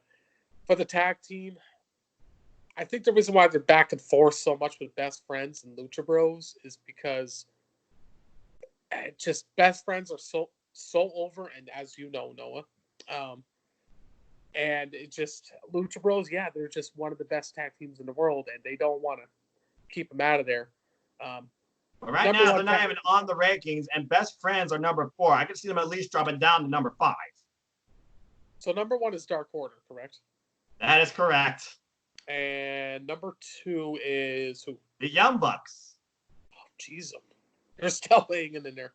3. Who's number 3? SCU. Yeah, see, I see SU going down big time now that they got that rivalry going on with the Dark Order. I personally do. Which maybe I'm wrong, but gosh, I don't know. The rankings right now, I do agree with each and every one of them where they sit. So, like I said, except the Jericho thing, slowly move them out of there because, like I said, they don't believe in rematches. So, if there is going to be a double or nothing, I would love to see the build-up with MJF and Moxley. That would be awesome. Oh, and my apologies. I almost forgot. That was one thing I did forget. John Moxley, he was also interviewed during this because he was not medically cleared, but he said one way or another, Inner Circle, watch out, I will be at Playing Guts. Whenever that happens, Inner Circle, you may have a blind spot that you are not seeing coming. John Moxley's coming for you. Oh, jeez. With that being said, yeah, like I said, the most vulnerable people I see right now in the rankings are definitely going to be based on the matches we discussed. So let's just go ahead and briefly highlight what we know is to come on Dynamite, whether it's all this week or over the span of weeks. And again, as far as Tony Khan goes, to go off your creative thing, if you watch Unrestricted, he's been writing wrestling type stuff like this for the last 20 years. The man loves wrestling. He is a pure wrestling fan, and he loves doing this. He loves being this guy. Yeah. And also the thing is, with Brody Lee, he was saying, okay, they're so excited me. I'm surprised. Tony Khan's like this. He wants you to be at this point. It's up to you how you get there. Because again, you're not scripted. He has expectations, but it's up to you how you achieve them. You are responsible for defining or failing yourself. Simple as that. And Billy Gunn even proposes that why it reignited his passion. That's why he loves AEW and being a part of this. And of course, he and Aubrey, they have a ton of great standing. Folks, if you want to know more about the inner workings of AEW and what they stand for, please go listen or even watch Unrestricted. I do it every week.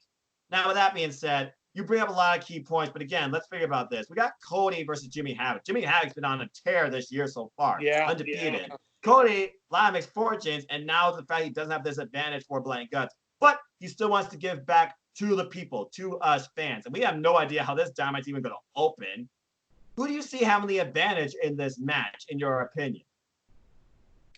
Call me nuts. I think Havoc is going to have a good advantage. I don't think he's going to beat Cody by any means, but one thing I love about Cody is when he's in a match with somebody, let's say Havoc in this case, he tries to make them a credible wrestler. Sorry. They're literally wrestlers, not superstars, damn it. I get it. I love the fact that Jimmy Havoc is actually going to have a match. Not on Dark, but fact on Dynamite. We haven't seen him on a Dynamite episode in quite some time. And, you know, I seriously expect this match to be probably 15 minutes or more. Call me nuts. But I definitely see Cody making Havoc look good here. This sounds nuts, but is Havoc a heel right now? The way his promos has been lately? Yeah, the way his vignettes he's feuding with Luther. He's feuding with Luther, it seems. So I don't know which one's more. Well, they're both crazy. All I know is Tony Khan keeps on guaranteeing the fans when it's pay-per-view, it's not going to be for the faint of heart. So, lights out. And you're right about Luther. I mean, who knows? Maybe Luther will be the manager. Maybe those two will be a tag team. Maybe those two will have one-on-one. And just imagine the blood in that match. Jeez. Oh, God. Original death dealer, okay? Just saying. And we also don't know where Mel fits in this either. Is Mel no longer with Luther? Is she trying to figure out herself? We haven't seen Mel at all, period. Yeah, I do notice that too, buddy. And Mel, to me, I think she's a good wrestler. With that one match that she had. She's good showing against Sheeta until all those shenanigans by the side. But I digress. Yeah. Well, then after that, AEW did the smart thing, and that's get rid of the Nightmare Collective. Meanwhile, WWE stealing another idea. The Artist Collective. Wow. I mean, yeah, they got their own thing. I'm not one to judge. I just But I mean, yeah, and that's another thing that do listen, because again, folks, guess what? They heard us. As of this Wednesday, as they try once again to bring the fans in, and by the way, last week they even let the fans come in, share with us your live reactions, we'll share them on Instagram. They're all about interacting with the fans, folks.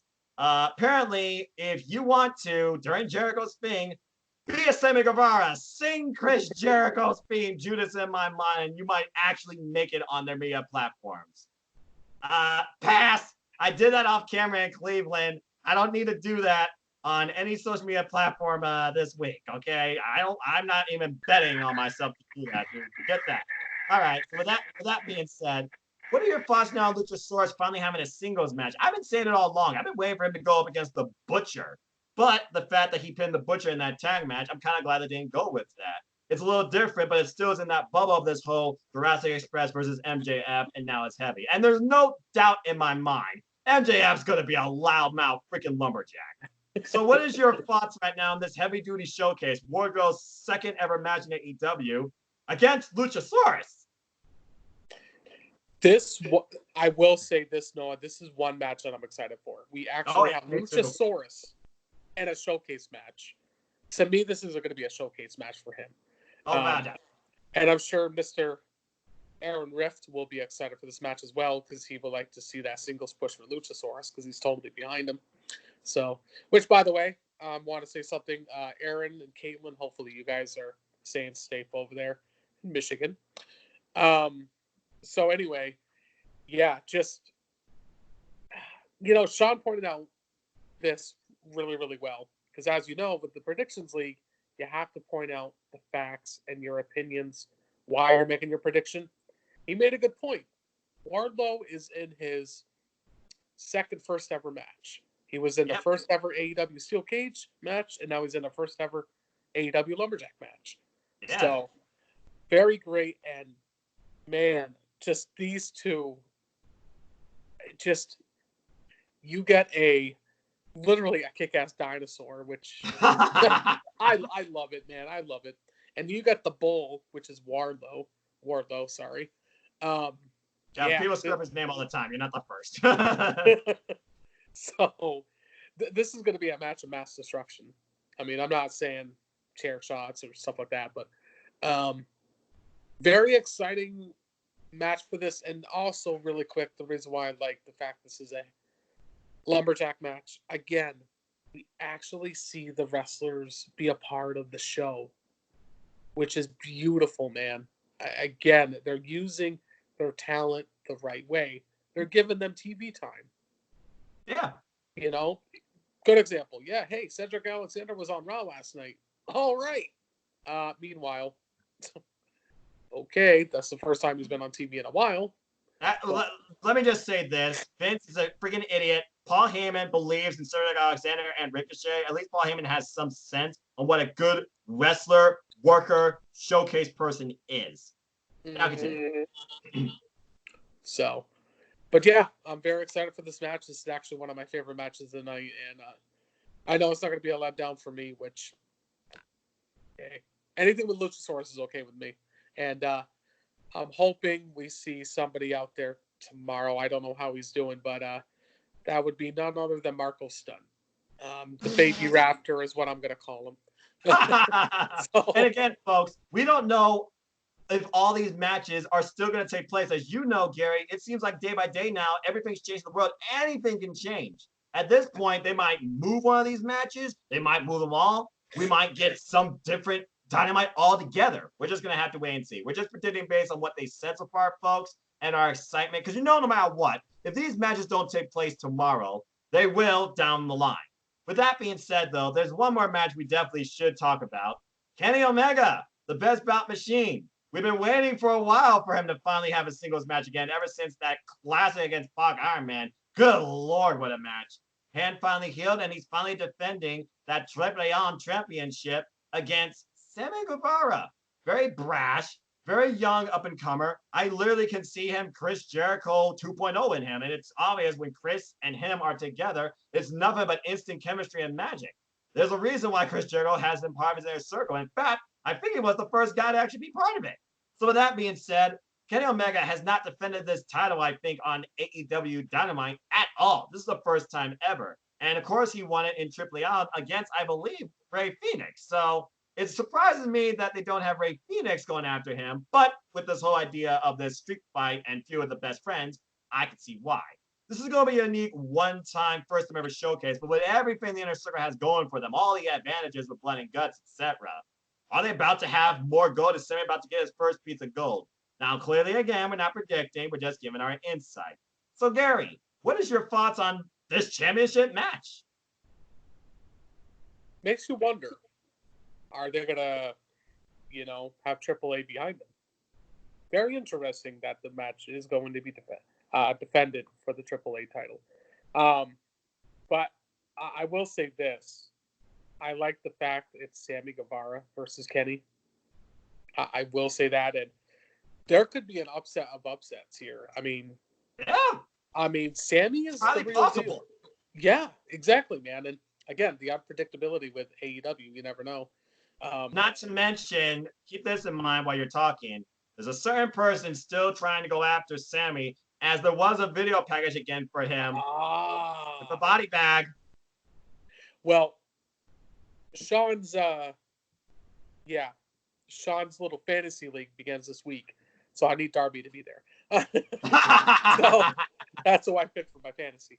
And I had Kip, by the way, in case you're wondering. Kip's part of my group. But anyway, continue. I thought so, buddy. I thought you picked Kip. Just you want to see something exciting where Sammy's really growing as a really good wrestler, really good on the mic, and I don't know why. I kind of see an upset here. Who knows? Obviously I'm not a part of predictions, but it just how can I word it? Like Kenny, for example, he's gonna make Sammy Guevara look like he's the real deal. Mm-hmm. Have you ever noticed that, Noah, the original Elite guys, Kenny, Young Bucks, Cody, they really try to put over this young talent.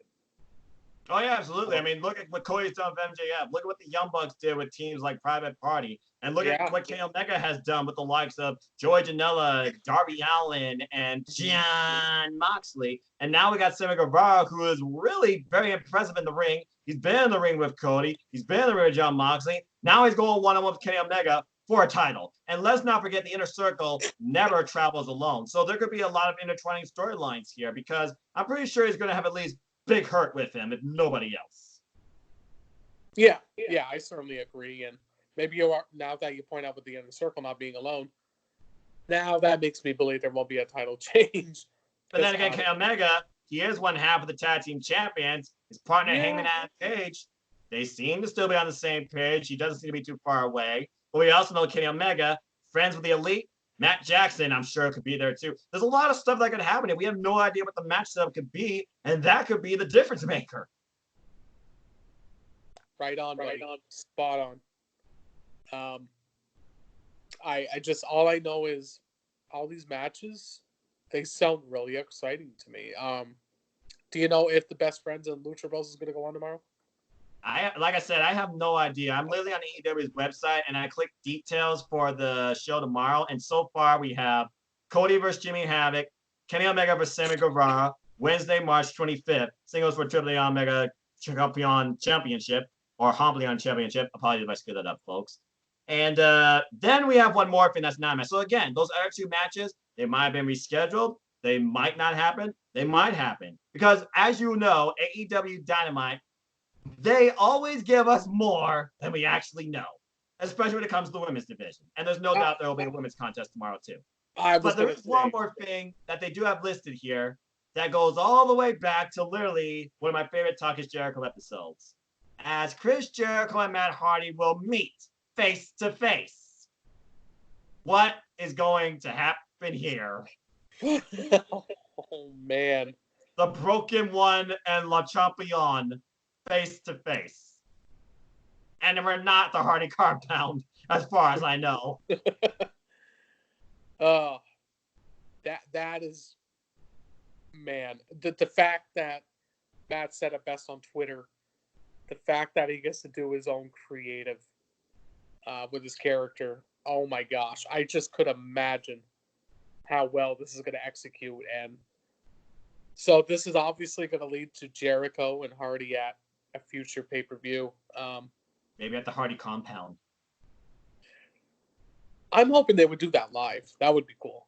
Instead of an Impact Wrestling with a pre-recording. Nah, that has to be live.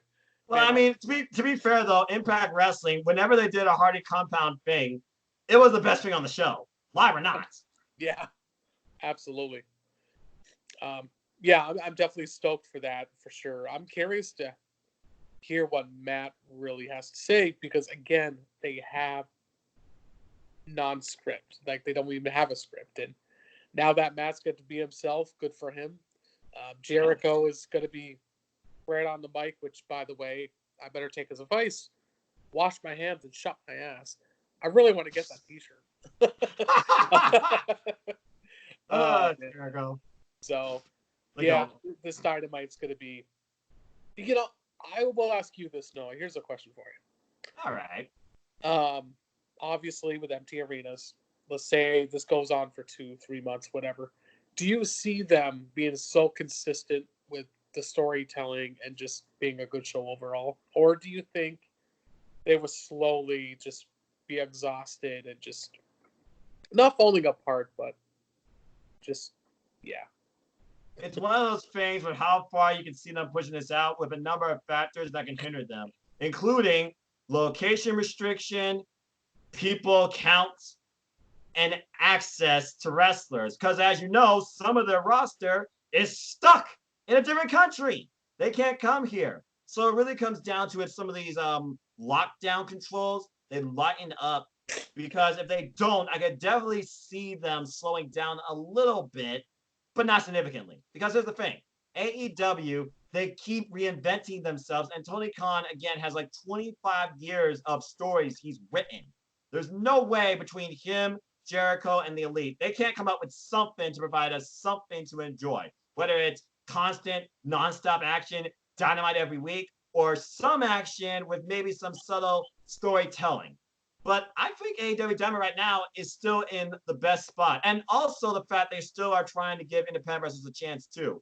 Worst case scenario, they could probably put more independent wrestling on Dynamite. And I wouldn't mind seeing that one bit. So to answer your question, I feel like there's that constant, subtle idea that could happen, as Cody alluded to, because he doesn't know how long this could go on. And K Omega's like, as long as we can do this, let's put on the best damn show possible.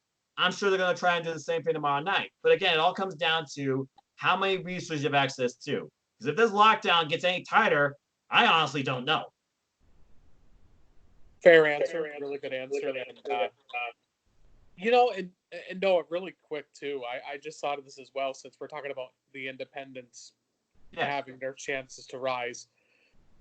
As you know, because I'm sure you know this, TNT is going to give AEW another show, and Cody said that it's going to be for like the low card / mid card talent. Yes. Could you certainly see the independents? Just let's say 2 independents on that second show of Dynamite just to have a showcase match. Absolutely. I could also see them doing that like a showcase of finding talent like Impact once did. A gut check. It could potentially lead to signing somebody new to AEW.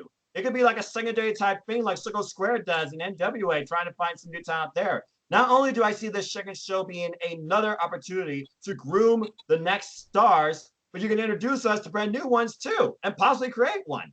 And if this workhorse title idea comes to fruition, that's clearly going to be the focal point of that show. Absolutely, 100%. And I hope that does become a thing. Which leads me to this little topic as we talk about wrestling, coming together, growing stars, bringing more to the fans. A certain tweet went out today from Fightful that had me very intrigued. We've seen the subtleties, and we've seen the idea of it being accessed by a forbidden door. There's a certain CEO of another company watching what AEW is doing. So I have to ask you, Gary, and I'm just going to give you a proposed time frame. This is just fantasy predicting. Do you see NJPW working with AEW come Wrestle Kingdom next year? Wow. Obviously, Jericho and the Young Bucks has said no, they're not going to have any partnership with the New Japan. I think that's a tease. It really is, because I really believe, there's a soon-to-be free agent in New Japan, and that is Okada. Okada, and, he would be a great addition for AEW. So let's say, now, like you said, fantasy, let's say if Okada does go to AEW, that makes you really believe, hey, there we go. Wrestle Kingdom would be perfect with AEW and New Japan. I know how much you love New Japan. I mean, you would be like literally the happiest man in the world. Like this would be better than your WrestleMania. I mean, oh, you're damn fucking right. Lord forgive me. If I can actually go see Wrestle Dynasty this year just to see the freaking Rainmaker entrance, that would make my life. I want to see Okada entrance more than I want to see the Undertaker. There, I said it. But with that being said, I will say this: Okada, he's already said he's seen what the other company does, didn't care about it. And you know what company I'm talking about because he knows his friend Nakamura from there. Okada, I think, is literally NJPW for life. The man's done it all and gave it all to this company. He wants to make professional wrestling the biggest thing in the world, bigger than any sport, including the Olympics. And he was supposed to carry the freaking Olympic torch this year. So honestly, I gotta be honest with you. I feel like Okada is lifelong to New Japan Pro Wrestling, like Kota Ibushi. It's just a matter of him saying it. Wow. I mean, oh my gosh, like I really like your fantasy idea, dude, with those two coming together for New Japan next year for Wrestle Kingdom. If that does happen, well, I would love to be a part of that show for like results. Oh man, that would be so awesome. I mean, I really hope they do work together. I mean, like I already said, with the AAA title being defended. Yes. Is AAA and AEW going to work together? It seems a little. Well, no, I think they are, aren't they? AAA and OWE are the current partners of AEW. Correct. I thought so. Okay. That explains why Kenny gets to defend his title. Right, but the fact that finally acknowledging that as basically a fail-safe pretty much is a smart idea, but you don't hear a lot of the AAA partnership, which has always been surprising to me. Well, maybe we're just going to give it time, buddy. I mean, they've been established, yes, last year on January, but when they were getting their roots all set up, we just, like the building blocks are so good with AEW right now. Like they're putting them in like the right places. I mean, geez, like I'm gonna say this, man. I mean, I have never been so hyped for a wrestling company since I started watching wrestling in '96, and that was WCW at the highest level of popularity. I mean, it's just amazing to me that I can really talk about them. And let's say we rewind back when TNA was really hot and Kurt Angle and all them came about, but that was a good time. But this one just, again, no, you gotta agree with me. They listen to what we have to say. No doubt about that. It's like you shared me on Twitter. People's dream matches that they shared, fill the blanks. I think that has given them ideas. Personally, that's given them ideas. That's and right. I love that, man. As maybe you saw it, Cody does like that little fake number for you to send ideas to them. Yeah. Did you see that? It's also like a community thing, basically, which I think is pretty fun in itself. And hey, that's how I found out about one of these matches in the first place. It's like the what was it? The 1909 9900. Yeah, something like that. Yeah. Yeah, that's what it reminds me of. So, it just, man, like me and Sean could talk about AEW forever. I mean, yeah. When you sit there, I mean, when you sit there, man. Yeah, of course, people as attention fans like, okay, how long is this going for? But then again, if I can review a year of NJPW in 2 hours and 12 minutes with the holiday Chris Mace, I can handle talking about AEW as need be. But unless you have any other topics, is there anything else you would like to say as we close this edition of Spark Out? Yeah, buddy, I'm just going to make a couple plugs here. But before I do that, Simple Man, this is awesome. I really want to be a part of Spark much as I can. And hopefully there would, just hopefully they keep entertaining us, which they will. So that will always be something to discuss, that's for sure. And as far as I'm concerned, Chris and I define 205 Live and why it matters. If you want to personally define this with me and talk AEW, it would be a pleasure, sir. Oh, absolutely, man. Like literally, this lives up to its name, AEWSPARK. When I got to be a part of this, I'm thinking, all right, I'm so stoked because it gives me that spark, literally. And like, for example, tomorrow, no, not tomorrow. It's gonna be Thursday on Wrestling Discussions. It's Thursday. That yeah, I'm gonna do that Raw review, and I get bored of it. And then when you talk about AEW or NXT, you get immediately excited. You get stoked at talking about We're those type of fans, though. We gravitate to those products because they give us what we want as fans. While, let's face it, the other products, they don't give us what we used to love about it as much. And that's why we go, brr. But again, it. that's just being an individual. And we don't judge, belittle, bully, or criticize anybody if you like or hate or whatever. That's just being yourself. That's individuality. That is being a wrestling fan, even if it does involve sports education. Simple as that. Exactly, man. Exactly. So yeah, quick plugs here, as I mentioned. First one, definitely, if you guys want to just go on Facebook, type in "We Want Wrestling Talk." I'm definitely intrigued with that. That is my best friend Sean Foley's page. Go to WINC, the Wrestling Inc. podcast. Again, I know you'll never see this video, Mr. Matt Morgan, but thank you very much for promising to answer 2 of my questions, which to me was awesome, Noah. He told, like, I sent him like I think it was a tweet, and he said, well, how about you answer, sorry.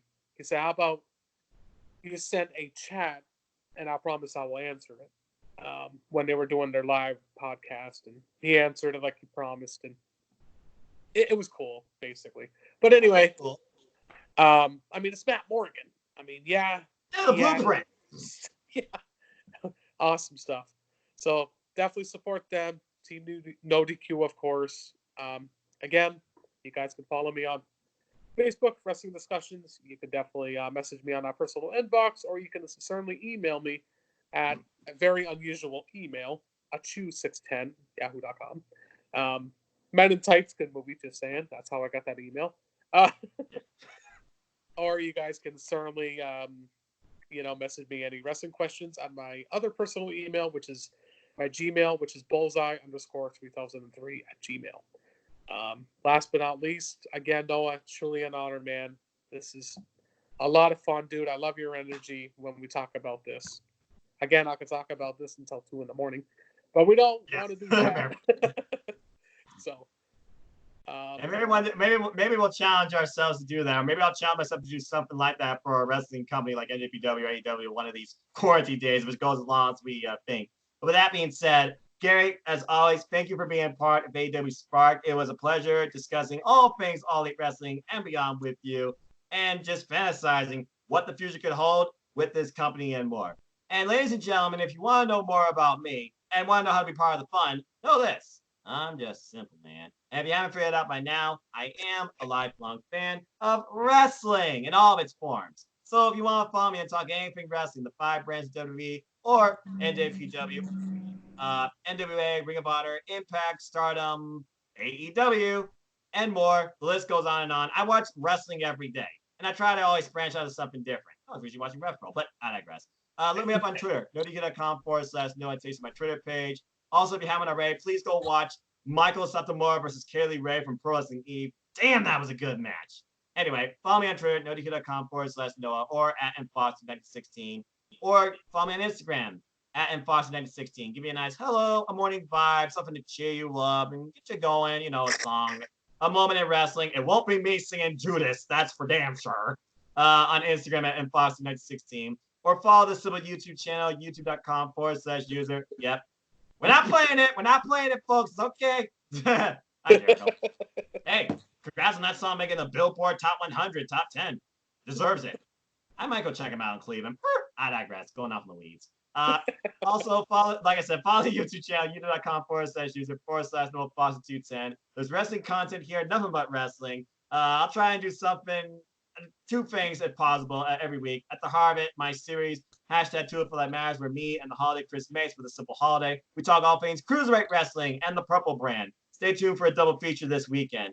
And as you saw with my guest here tonight, Gary Joe, welcome to AEW Spark. This is a series that is definitely a weekly series where I invite you to join me and Gary, if we can make this a regular thing, to discuss all things AEW with us. Your pros, your cons, your likes, your dislikes, your beliefs, your bias. We don't care. Challenge us. We'd love to hear from you. So if you want to join us, please reach out to Gary or me. DM us, messages us, do something. We'll be happy to have you on here. All you need is Skype. We record every week, Tuesday night, 9 p.m. Eastern Standard Time, after, of course, the edition of AEWDark, and I get refreshed, etc.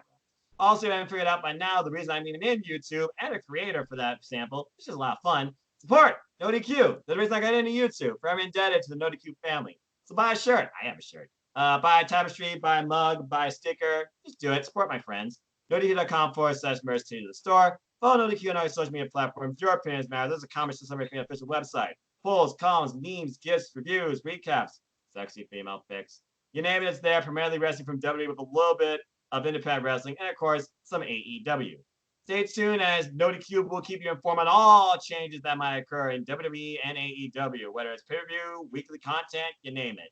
And as always, I like to close. Support your wrestling outlets big and small, especially independent wrestling in general during this time. And let's keep going this incredible, diverse, unique, elite, too sweet, unapologetic, unscripted, authentic wrestling community together. Simple as that. With that being said, I thank you everybody for tuning in once again to another edition of AEW Spark. Please like, share, subscribe, comment, hit that bell and know when the next video is going to go live. Tell a friend, hit the subscribe button, help me grow the channel. Thank you to the 120, I think 6 at this point, that boomed me on this fun creators journey, as all I'm in this for is for wrestling and engagement. Simple as that.